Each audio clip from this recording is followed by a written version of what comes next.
को गवाहियों को सुनकर कि परमेश्वर किस प्रकार से हम लोगों के जीवन में अपने प्रेम को एहसास करने का भी अवसर दे रहे हैं, ताकि हम अपना भरोसा, अपना रास्ता, अपने जीवन का दिशा परमेश्वर की ओर रखें। इसलिए प्रभु यीशु मसीह को कहना पड़ गया कि मार्ग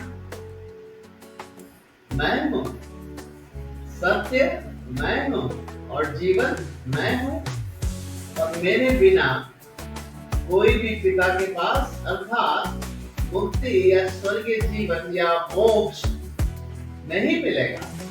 तो ये सच में बहुत हम लोगों के लिए खुशी की बात है कि परमेश्वर हम लोगों को लगातार अपने वचन से हम लोगों को मौका दे रहे हैं। हम परमेश्वर को धन्यवाद करते हैं कि संतोष के पापा के लिए कि परमेश्वर ने अद्भुत कार्य को एहसास दिलाया इनको। मुझे याद है जब रविवार को मिले थे तो बहुत रो रहे थे। मैंने पूछा आप क्यों रो रहे हैं? उस समय बोल रहे थे कि डॉक्टर बोल दिया है अब मेरा किडनी खराब हो गया, ठीक नहीं होगा। मैंने पूछा आपको डॉक्टर बोला है ना? प्रभु बोला है। नहीं, प्रभु ने बोला है। मैंने समझाया कि परमेश्वर के लिए कोई काम कठिन नहीं है। वो राजाओं का राजा, प्रभुओं का प्रभु है, शांति का राजकुमार है, डॉक्टरों का डॉक्टर है। वो डॉक्टरों को भी किडनी देने वाला है। डॉक्टर के बोलने से नहीं, अपना विश्वास किसी मनुष्य पर नहीं, जीवते परमेश्वर को लगाएं। और आज की गवाही जब मैंने सुना कि वही डॉक्टर का रिपोर्ट आ रहा है कि अब किडनियां पहले से बेहतर हो रही हैं, तो सच में ये बहुत खुशी की बात है। और मैं समझता हूँ कि परमेश्वर ने आपको मौका दिया है इस बात को जांचने का कि जिंदगी में प्रथम स्थान प्रभु यीशु को ही देना है आपको। क्योंकि जिंदा रह के अगर अपनी ही इच्छा पूरी करनी है तो फिर जिंदा रहने की कामना उस परमेश्वर से करना बेकार बात है। इसलिए कि हम उस जीवन को संसार में खर्च कर दें तो फिर क्या फायदा जीवन मांगने। इस बात को हमेशा स्मरण रखें कि परमेश्वर से मांगा हुआ जीवन को व्यर्थ न खर्च करें, प्रभु में खर्च करें। हम लोग कई बार फिजूल खर्च करते हैं।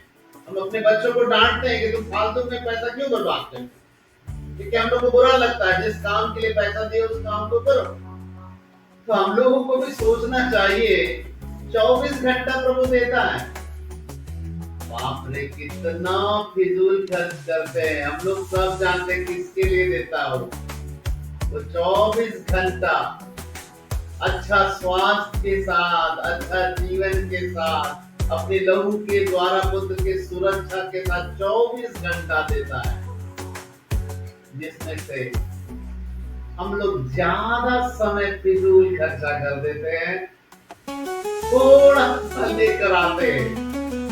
तो इस बात को हमेशा चेक कीजिए, जांचिए। जिस परमेश्वर ने दिया है एक दिन हिसाब लेगा हम लोगों से।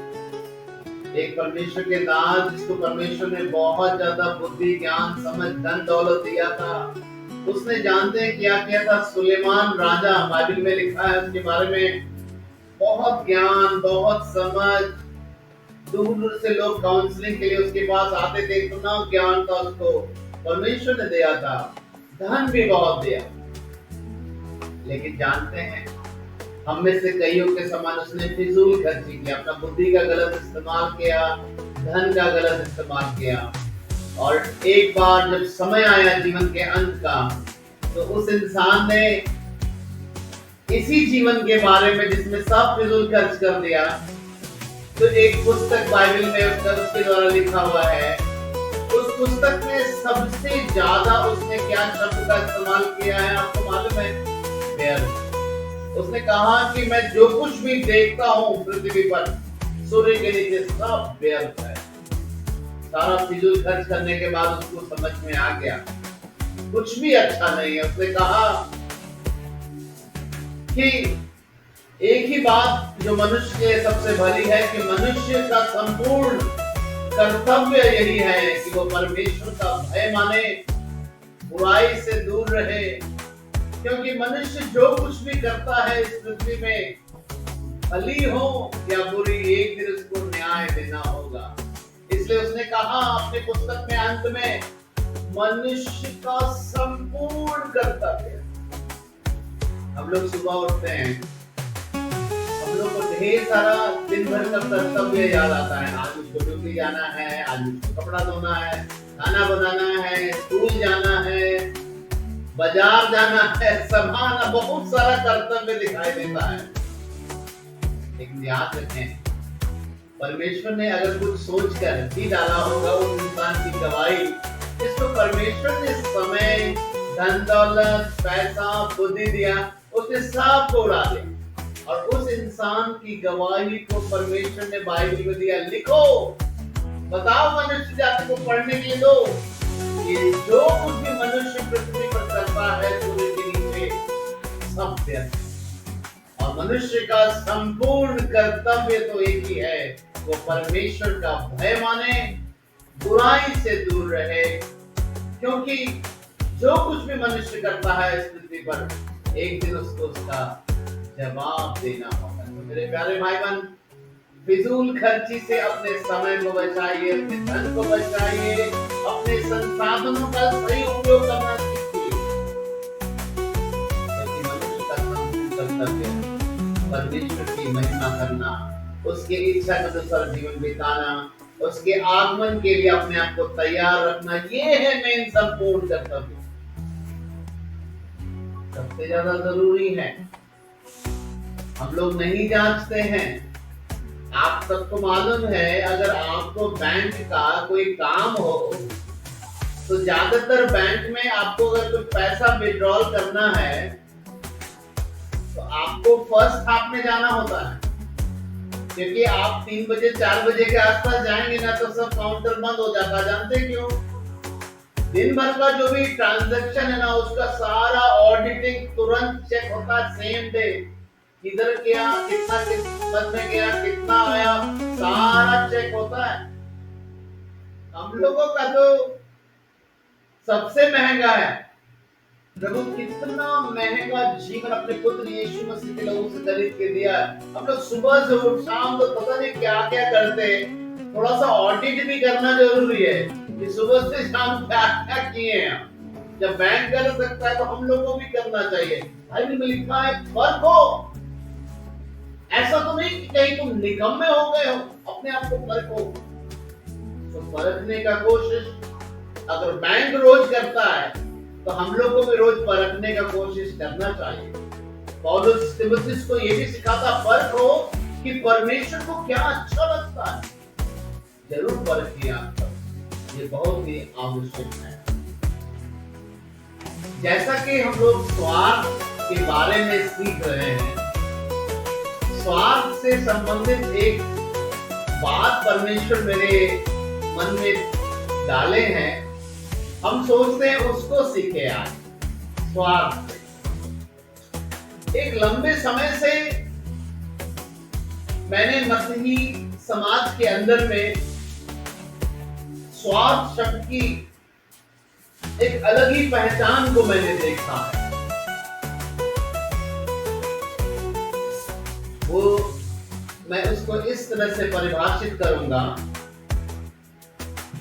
कि बहुत सारे मसीही जो है अक्सर जब अपनी गलतियों में, अपने पापों में, अपनी अभिलाषाओं में, कुछ जानबूझकर, कुछ अनजाने में, जब पाप लगातार हो जाता है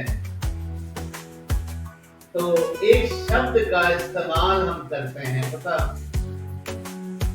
क्या करे भैया, क्या करे दीदी, मन में दोष भावना आ गया है कि क्या बार बार निर्णय लेते हैं, बार बार जो है हम बोलते हैं, फिर वही करते हैं, मन में दोष आ जाता है।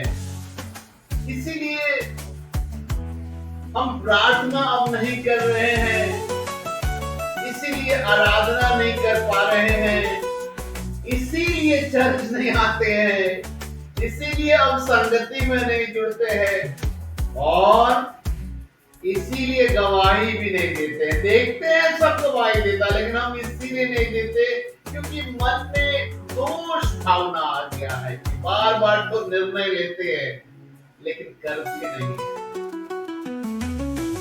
तो ये जो दोष भावना है, इसको जो मसीही लोग ज्यादातर बोलते हैं, मैं इस दोष भावनाओं को सही रूप से परिभाषित करना चाहता हूं। आज मैंने उस भाई को कहा कि भाई तुम जो कह रहे हो कि गवाही इसलिए नहीं दे पा रहे हैं, और आप लोग अपने आप को भी जोड़ लीजिएगा कि कुछ न कुछ दोष भावना के कारण, चाहे आगे नहीं बढ़ रहे, चर्च नहीं आ रहे, आराधना नहीं कर रहे, काउंसलिंग नहीं कर रहे, सेवा नहीं कर रहे, कोई है गवाही नहीं दे रहा, सब ज्यादातर लोग ऐसा कहते हैं, दोष भावना।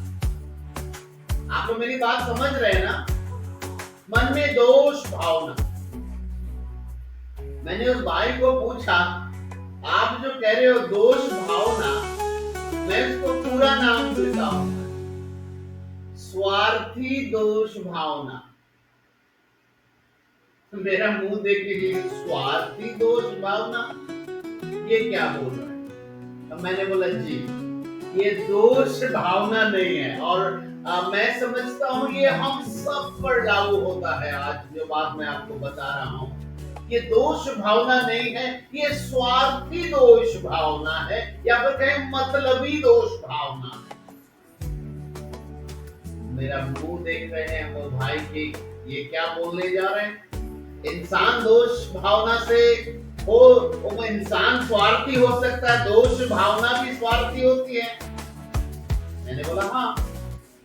मैंने पूछा, अच्छा एक बात बताओ, जैसे मैंने पूछा गवाही क्यों नहीं दे रहे हो, ऐसे लगता है आवाज चेंज हो गया, एक्शन चेंज हो गया।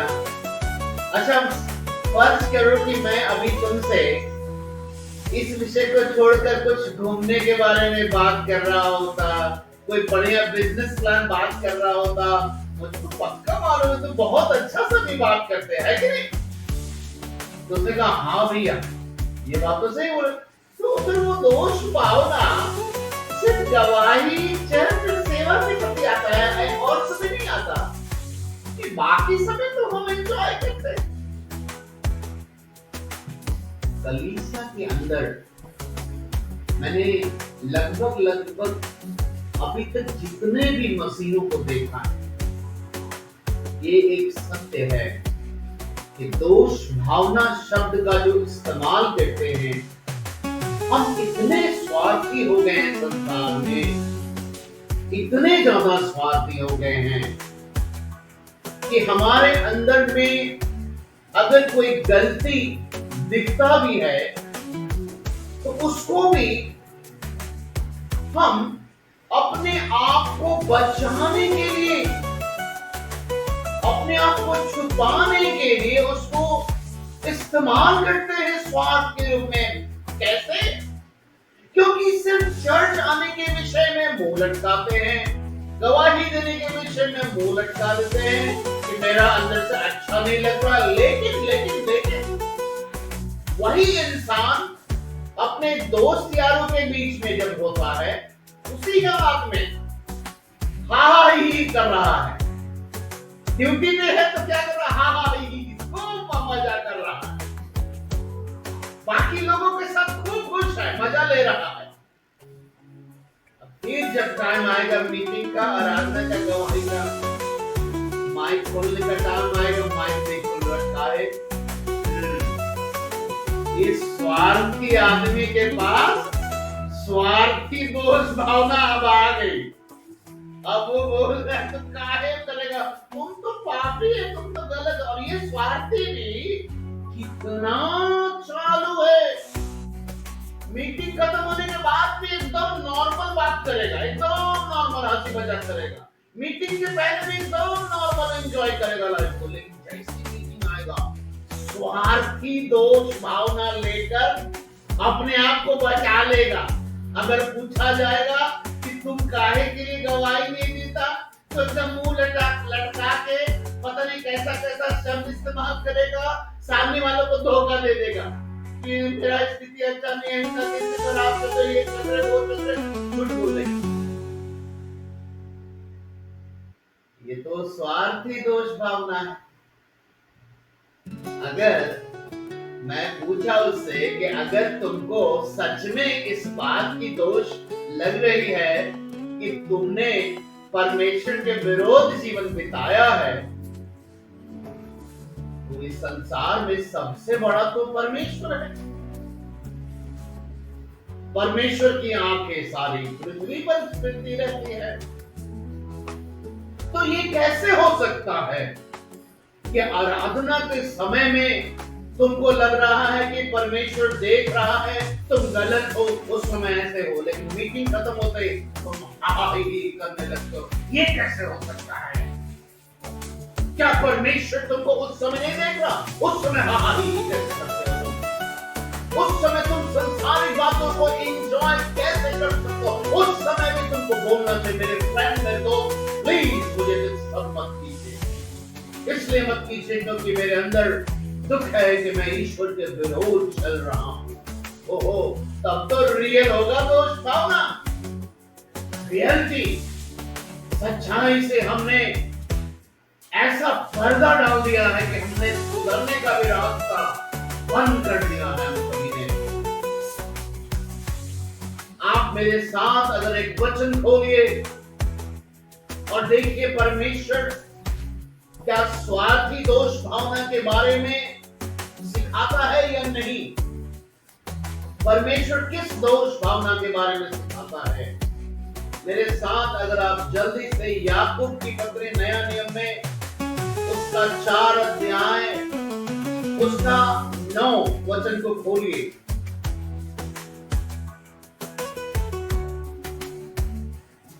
याकूब 4 उसका 9। यहां पर हम क्या देखते हैं? परमेश्वर के वचन में क्या लिखा है? परमेश्वर के निकट आओ, 8 से मैं पढ़ रहा हूं, याकूब 4 का 8 और 9 दोनों मैं पढ़ रहा हूं। परमेश्वर के निकट आओ इन लोगों के लिए कह रहा है, दोष भावना की बात नहीं करते तो ठीक से आओ। परमेश्वर के निकट आओ तो वह भी तुम्हारे निकट आएगा। यानी बात मत बनाओ, लग रहा है गलत चले हो तो क्या करो? परमेश्वर के निकट आओ तो वो भी तुम्हारे निकट आएगा। पापियों, अगर लगता है पाप भी कर रहे हो तो पापियों अपना हाथ शुद्ध करो, और हे दुश्चित लोगों अपने हृदय को करो। दुश्चित्ता बोला गया, और सुनिए, दुश्चित्ता शब्द किसके लिए बोला जाता है? जो दो तरह का विचार रखता है, कभी कुछ बोलता है, कभी कुछ बोलता है, कभी कुछ एहसास करता है, कभी कुछ ऐसा, कभी हंसता है, कभी गुस्सा करता है, इसको दुश्चित्ता बोलते हैं। कभी किसी चीज को अच्छा बोलता है, कभी उसी चीज को खराब बोलता है, उसको दुश्चित्ता बोलते हैं। कभी बोलता है दुखी है, दोष में है, कभी आनंद भी मनाने लगता है, इसको दुश्चित्ता बोलते हैं। यहाँ पे लिखा है, दुश्चित्ते लोगों अपने हृदय को पवित्र करो। आगे देखिए कितना अच्छा बात लिखा है, दुखी हो, शोक करो, रो, तुम्हारी हंसी। भाई बहन, कितना भी दोष भावना आता है हम लोगों को, कलीसिया में तो मुंह फुला के बैठ ही जाते हैं, उस समय के लिए नहीं है वचन। उस समय थोड़े हम लोग हंसते हैं, उसमें तो दिखाते हैं गवाही नहीं देने का कारण क्या है, प्रार्थना नहीं करने का कारण क्या है, चर्च नहीं जाने का कारण क्या है, मुंह फुला के कैसे बैठना है, डुप्लीकेट स्टाइल, ये तो जानते ही हम लोग। ये मतलब उस समय नहीं लिखा, मीटिंग खत्म होते ही लिखा है शोक करो, रो। यहाँ पे बोला रोना धोना कर लिया, मीटिंग खूब रोना लगा, बाहर तक फिर वही काम, बाहर तक हंस रही है। मीटिंग में तो सब हो जाएगा, दिखाना होता है ना। यहाँ तो कई बार बहुत सारे भाई बहन लगता है कि यहाँ पे रो देंगे तो लोग समझेगा बहुत अच्छा चल रहा है। देख, मेरे सामने वो भाई बहुत बार रोया है। रोने से क्या हुआ? फिर स्वार्थी दोष भावना तो चल ही रहा है। क्यों चल रहा है? क्योंकि ये मनुष्य के सामने दिखाने के लिए रो रहा है। कलीसिया में आपने बहुत सारे बहनों को, भाइयों को अपनी जिंदगी में बहुत बार रोते देखा होगा। जूम मीटिंग पर भी बहुत बार रोते देखा होगा। गूगल मीट में भी रोते हुए देखा होगा, गवाही दे। लेकिन कितनी बार उन बहनों और भाइयों को आपने बदलते हुए देखा है? आपने बदलते हुए देखा उनको? नहीं, वो बदले नहीं हैं, इसीलिए रो रहे हैं आपके सामने। सुनिए, तो नहीं बदले हैं इसलिए रो रहे हैं लोगों के सामने। वरना जिसको बदलना है, बाइबल बताती है, वो कोठरी में द्वार बंद करके गुप्त में जो बातें हैं वो अपने पिता से बात करती है। वो अपने पिता से बात करता है और परमेश्वर का वचन बताता है, मुझसे गुप्त में बातें कर, मैं तुझको उत्तर दूंगा। गुप्त में नहीं करता है, सामने में।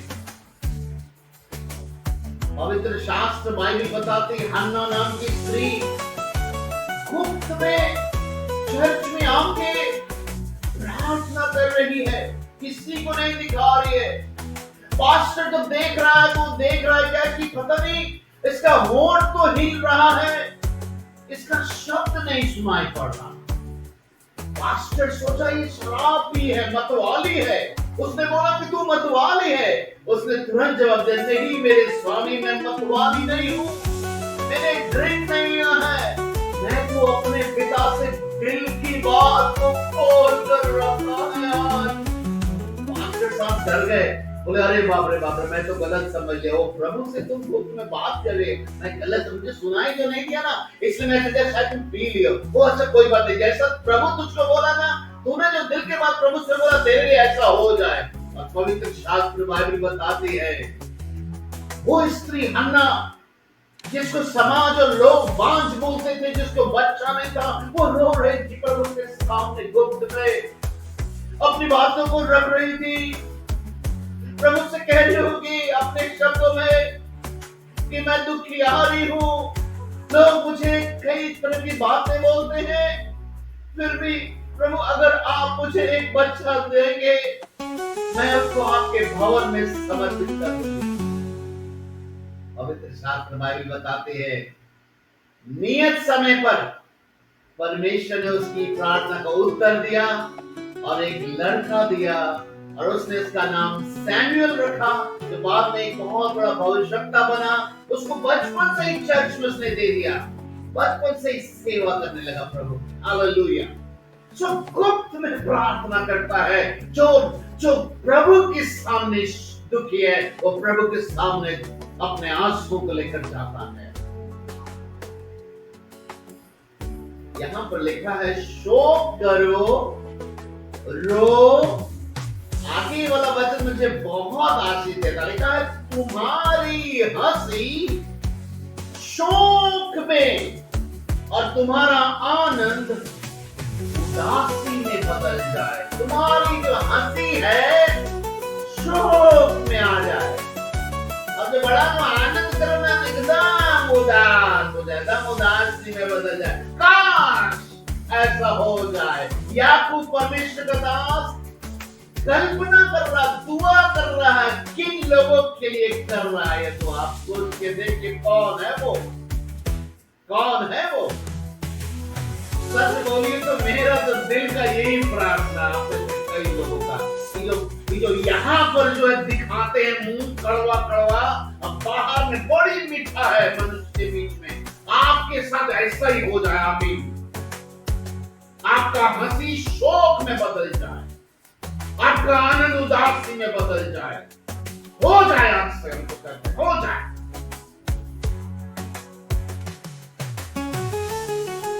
ऐसा हो गया ना, तो सच में पवित्र शास्त्र बाइबल बताती है, परमेश्वर आपको जो अपने गंदी आदतों के वजह से, ढिठाई के वजह से अपने आप को तुच्छ बना दिए हैं, परमेश्वर आपको शिरोमणि बना देगा। हालेलुया। शिरोमणि का मतलब मुकुट में जो मिस यूनिवर्स बनती है या राजा महाराजा बनते, तो मुकुट में क्या लगता है, साधारण पत्थर लगाता होगा या महंगा वाला डायमंड? शिरोमणि, सिर का ताज परमेश्वर का वादा है। जो लोग झूठा रोना रोते हैं, स्वार्थी दोष भावना लेकर चलते, बाहर में की करते, वो कभी शिरोमणि नहीं बने, कभी नहीं। उनके लिए तो एक ही वचन है, दुचित्ता है।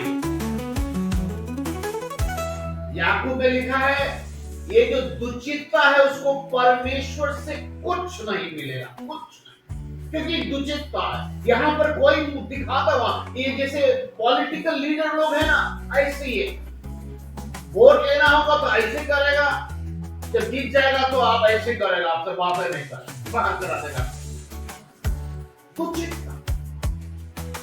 ईमानदारी से आप में से कितने लोग हैं, सोचिएगा, जो ऐसा ही करते रहे आज तक।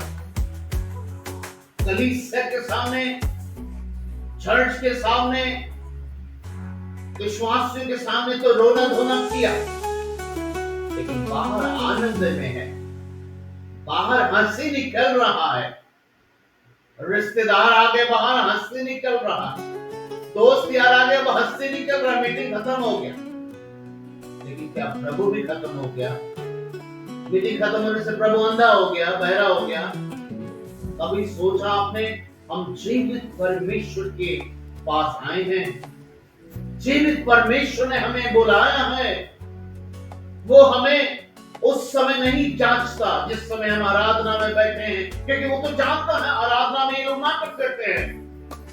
वो तो आराधना के बाद जब हम अपने दोस्त यारों में, जब हम अपने रिश्तेदारों में, जब हम ड्यूटी में, जब हम सड़क में, जब हम मॉल में, जब हम बाजार में, वहां देखता है कि ये उदास है या हंस, वहां देख रहा है ये आनंद में है या शोक में है।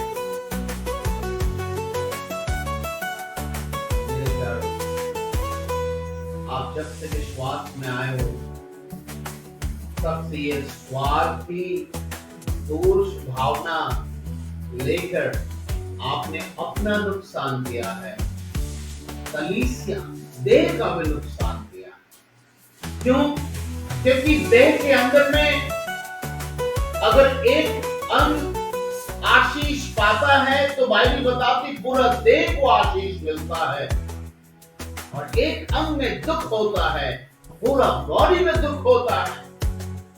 ऐसा थोड़े है कि सिर में हमको चोट लगेगा तभी दुख होगा, मेरा घुटना में चोट लगेगा, मेरा पैर में जो है, मेरा अंगूठा में चोट लगता तभी उतना ही दुख होता है, क्योंकि बॉडी है।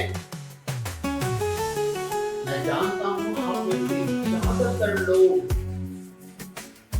आज की डेट तक, आप खुद, आपकी पत्नी हो या पति, आप लोग सब, यही कारण है आपके पास गवाही नहीं देने का, क्योंकि आप बाहर में बहुत मजा लेते हैं अपने दोस्त यारों के साथ, अपने रिश्तेदारों के साथ आप बहुत मजेदार आदमी हैं, मुझे मालूम है।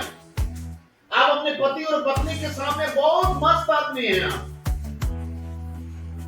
बोरिंग है तो, मुंह लटका हुआ है तो, उदास है तो, खाली जो परमेश्वर जिसने बनाया उसी के पास है तो बोरिंग है, उदास है, उबासी आता, मुंह बड़ा बड़ा खुलता है, नींद आता, सबसे बोरिंग वाला आता है प्रभु के पास।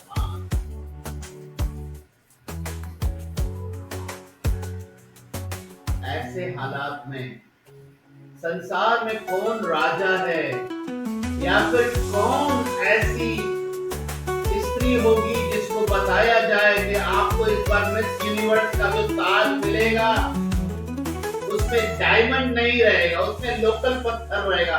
कौन खुश होगा? बताइए, कोई खुश होगा? कोई नहीं। तो क्या परमेश्वर ऐसे लोगों को जो दुचित्र हैं उनको शिरोमणि बनाएगा क्या? आप छूट का इंतजार मत करें।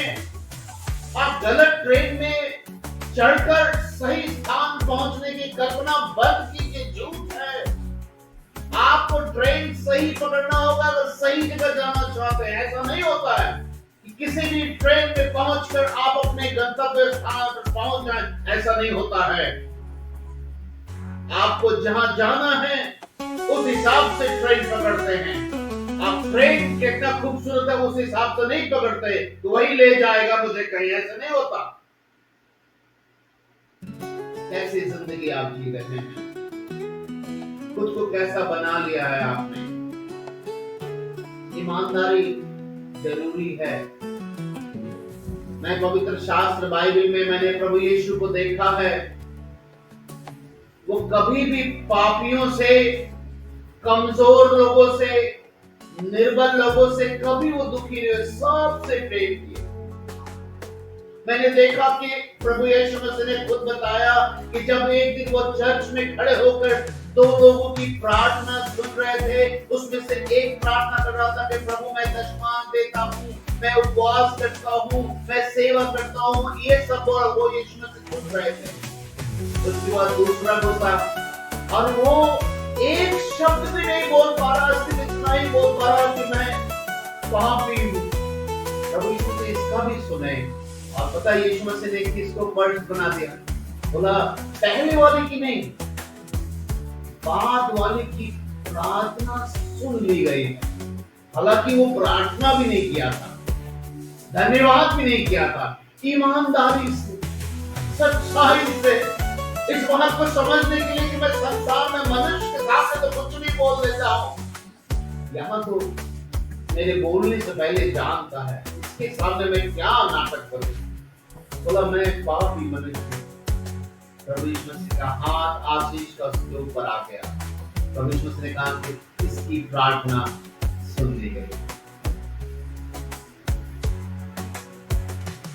आपके कब तक आपको पता है, आपकी गवाहियों के वजह से, आपके आचरण के वजह से, जैसे गूगल पे, फोन पे, पेटीएम से ट्रांसफर करते हैं ना कैश, आपने अपने मुंह से, अपने आचरण से, मुंह लटका हुआ आचरण से, अपने आवाज से ये स्वार्थी दोष भावनाओं को एक दूसरे में ट्रांसफर कर दिया है। भारी मात्रा में फोन पे, गूगल पे जैसे करते ना, आपने एक दूसरे को भर दिया है। आज गवाही के समय में आप देखिएगा कोई ना कोई रुका हुआ है। किसी की पत्नी गवाही दे रही तो पति बैठा हुआ है, क्योंकि उसको कोई ना कोई ट्रांसफर मारा, हो सकता आप ही मारे होंगे, वो सब ट्रांसफर कर दिया। स्वार्थी दोष भावना को ट्रांसफर मार दिया। आप खुद भी गए, दूसरों को भी विनाश कर दिया। काश आप उस पापी के इंसान के समान ईमानदारी से अगर गवाही के समय रो रहे हैं तो बाहर भी तब तक रोते जब तक कि प्रभु आपको क्षमा ना कर देता। तब तक रोते जब तक कि प्रभु के अनुग्रह से चलना नहीं सीख पाते। तब तक रोना था, तब तक उदास रहना था। आपने तो डींग मार दिया, यहाँ पर डींग मार दिया, आप बहुत दुखी हैं, व्हाट्सएप ग्रुप में भी डींग मार दिया, उधर जाके फोन, व्हाट्सएप, यूट्यूब में बिजी हो जाता, यही तो करते रहे। आज भी समय है, मसीह ही मेरा स्वार्थ, अनंत जीवन ही मेरा स्वार्थ होना है।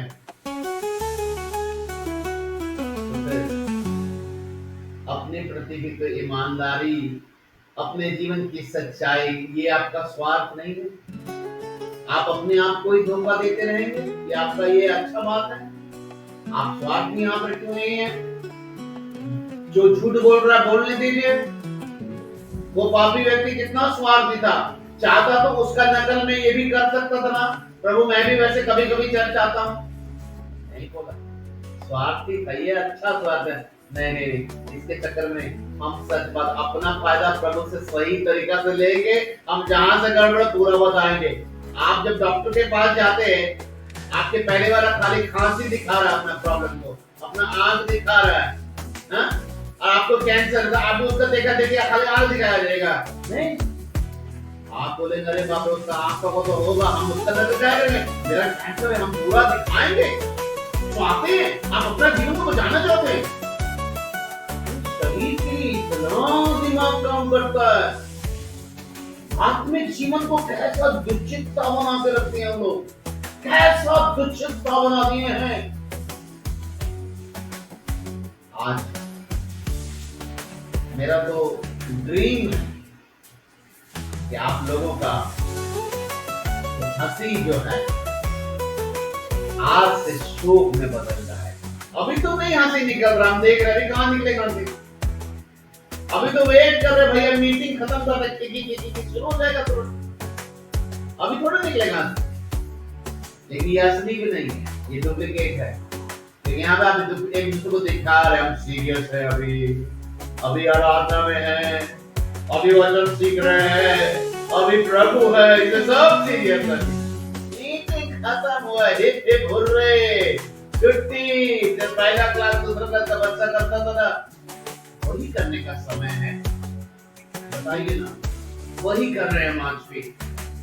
मैं कलीसिया के अंदर भी काफी समय से देख रहा हूँ, और वचन खत्म होते ही वहां पर ऐसा कर रहे बच्चे के।